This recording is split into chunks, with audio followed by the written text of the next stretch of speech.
I ran into a situation recently where I ran out of memory, and I haven't had that happen in quite a while, but it's still possible to happen. I had two virtual machines running already, and I didn't realize it, and then I started a third one, and that exceeded the amount of memory that I have, and all of a sudden my system locked up and became unresponsive. Unfortunately, I was in the middle of doing something and thought I had lost over an hour's worth of work and was really not happy about it and felt really stupid for starting the machine and just thought to myself, why isn't there enough swap space on my system to handle this? I was running Ubuntu, and by default, Ubuntu creates a 2 gigabyte swap file, which 99% of the time is going to be more than enough. Of course, that depends on the amount of memory you have. My system has 16 gigabytes, and so I rarely ever come close to using that all. But if you're using something like virtual machines or very memory intensive programs, then it is possible that you can run out of memory. And also, if you happen to have a system with less memory, then certainly that's potentially a bigger issue. If I only had 8 gigs of memory in here, then I imagine I would come close to running out pretty frequently. So having the extra space means that I don't even really think about it until, of course, like in this case, something bad happened.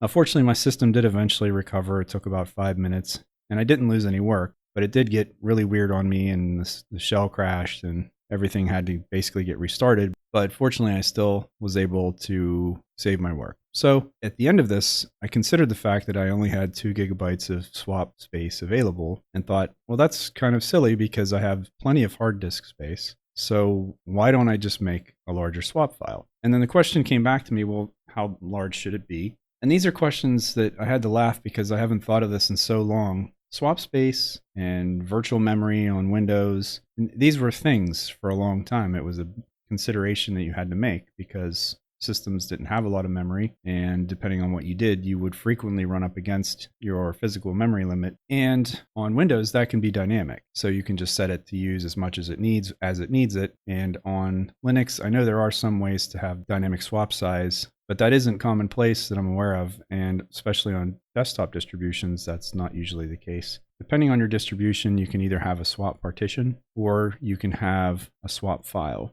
And the major difference there is that the partition is an actual partition on your disk, and it is much more difficult to resize that space on your disk than it would be to resize a swap file, which is literally just a file on your root partition. So many distributions will choose to do a swap partition. So I know Fedora does that. I believe OpenSUSE does that. Arch-based distributions I've seen do that. And then Ubuntu and others will do a swap file.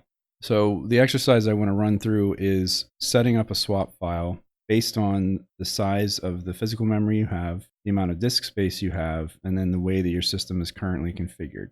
Even if you have a swap partition, depending on the size of it, you may want to just switch to a swap file because, in my opinion, that's just an easier way to go. The swap file is pretty easy to adjust. You can always decide whether you want to resize it, and literally it's just a file that you're writing out to your disk space versus a partition, which you would need to resize using something like a partition tool, gparted or KDE Partition Manager. And you would need to not only resize that, but likely resize a disk partition, a data partition to do that. So you'd have to resize your root partition or your home partition.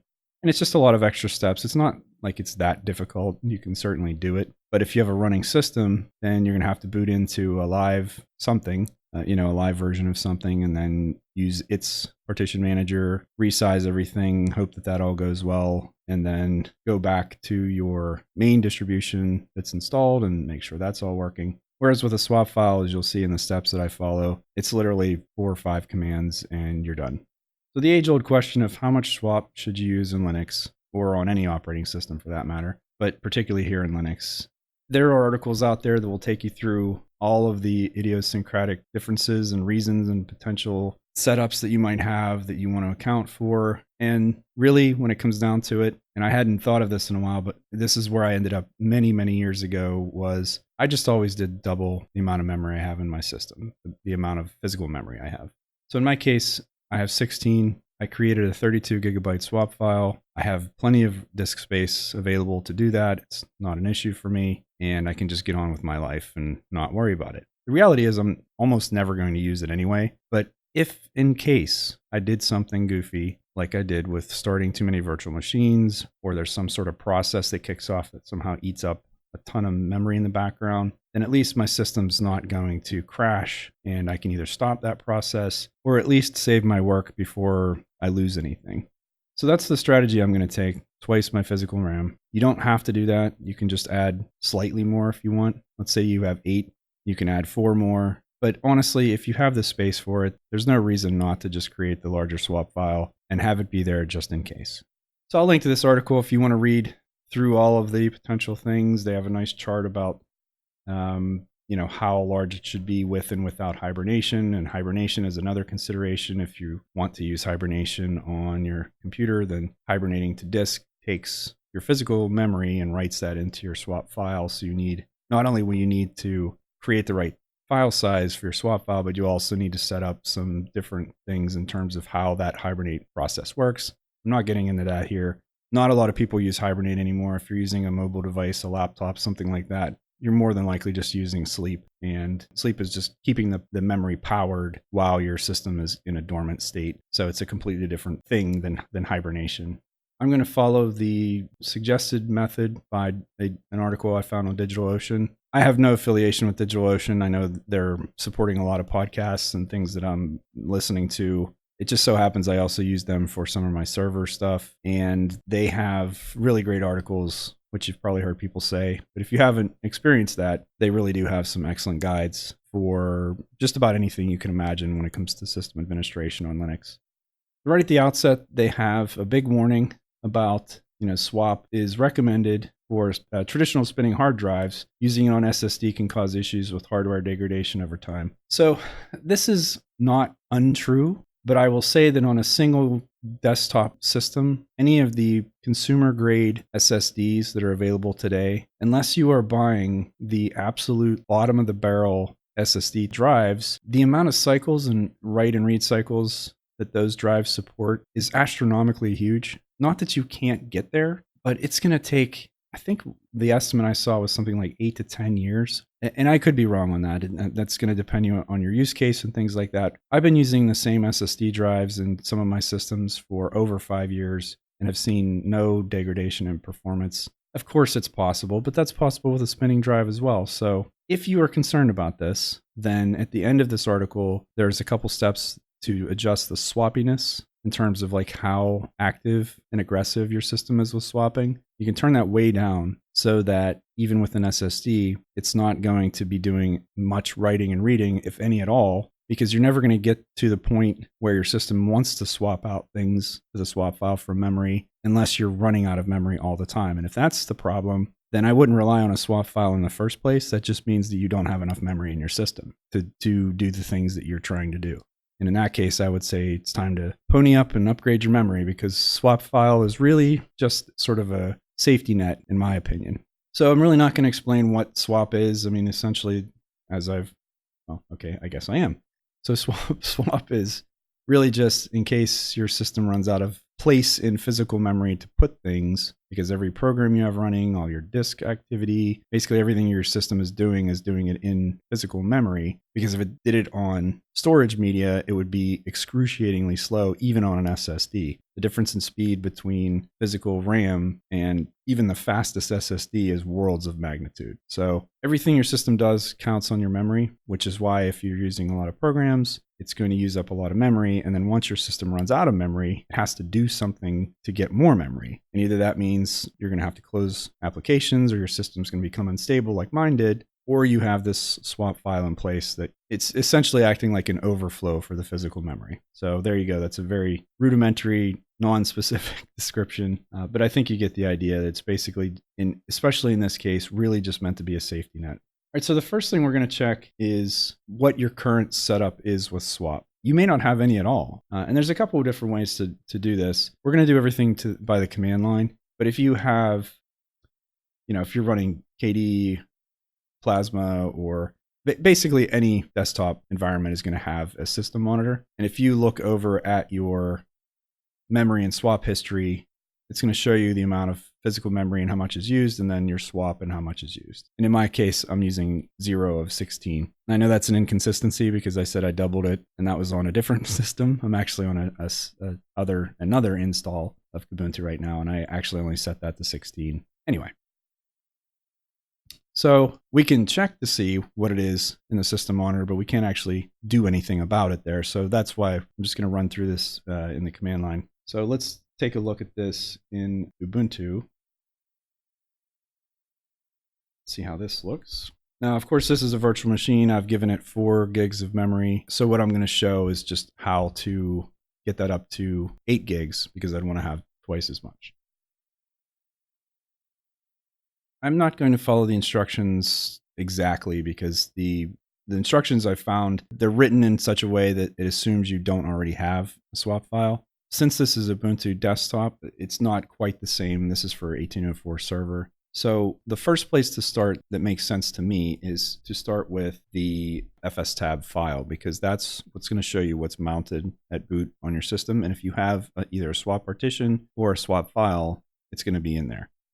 So we want to cat etc fstab and see what's already there. So in this case, we see that there's already swap file listed and that it mounts at boot time. And so when I do the next command, I know what's already there. I know there's a swap file. I don't know the size of it from this, but I know that it's already there and it's on and mounted and all of that. So the way to check that is sudo swap on show. All right. And so it's showing that the swap file is there. It's 2 gigabytes and none of it is used at the moment. So the first thing I'm going to do is turn it off so that I can recreate it. I'll go ahead and go through the full steps of creating it as if you didn't have it. Because the other thing I'm going to do after I show Ubuntu is I noticed that Manjaro, at least in VirtualBox, has no swap whatsoever. It doesn't have a swap partition and it doesn't have a swap file, which if that's how it is on physical hardware, I think that's kind of silly. So anyway, I'll show this first and then I'll show how you can apply that in Manjaro, which is Arch-based after that. So I'm going to do sudo swap off and then you let it know which file you mean. Then I'm going to do remove swap file. And if I look,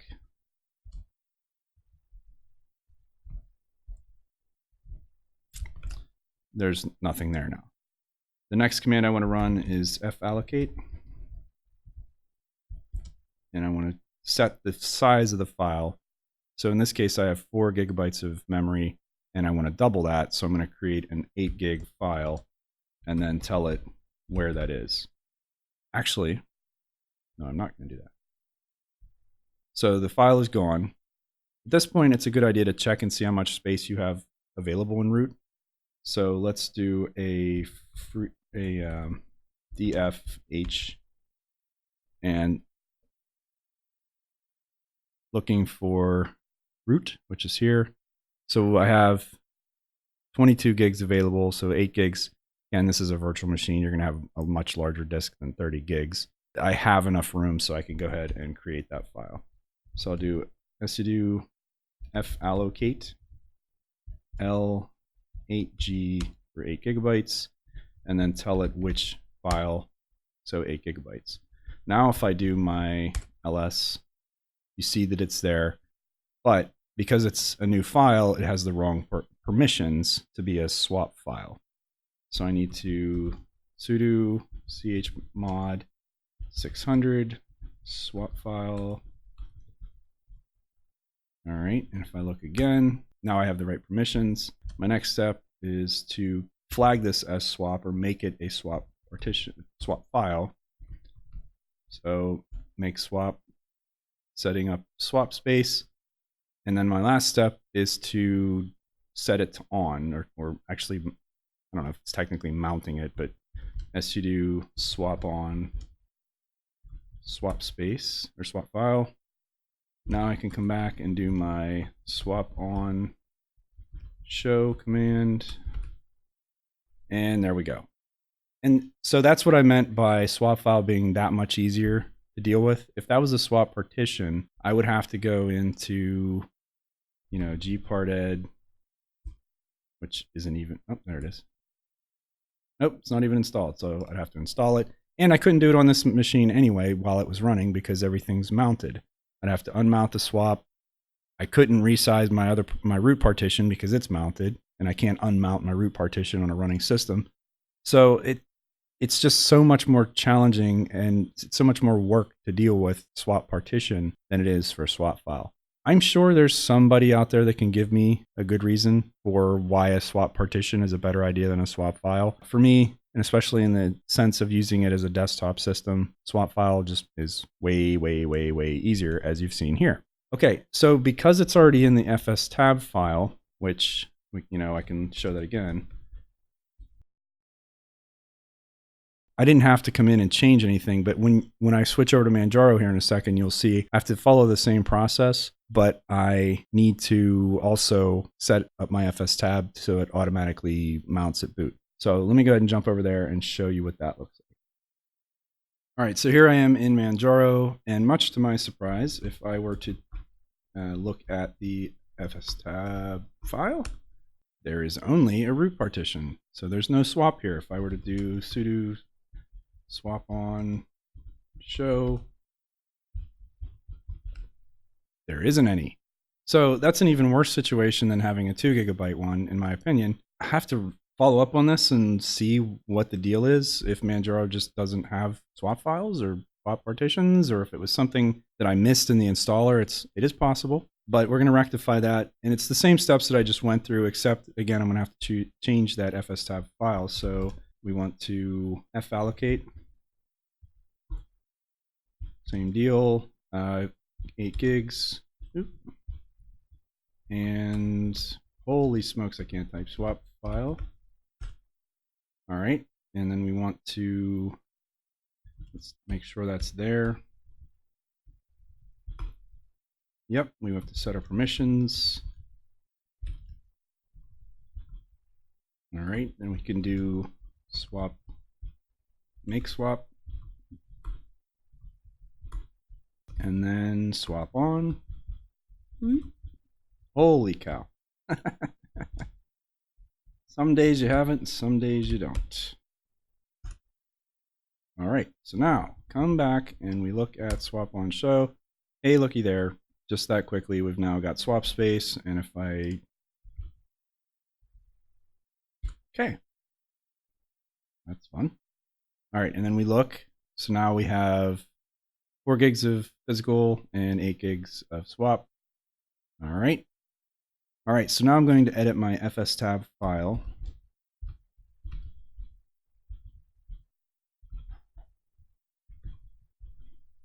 And actually add that swap in there. You say, what am I mounting? So I'm mounting the swap file. Where am I mounting it? Nowhere, because it's a swap file. What is it? Swap. What flags do I need? SW, and then my mount priorities. And that's it. So now the next time this system boots up, it will automatically mount that swap file so that you don't have to do it manually, because obviously you don't want to do that. And I'll prove that by, let's go ahead and reboot. And after rebooting, I'll go in and look at my system monitor. And sure enough, there we go, 8 gigs of memory. So that's setting up swap file.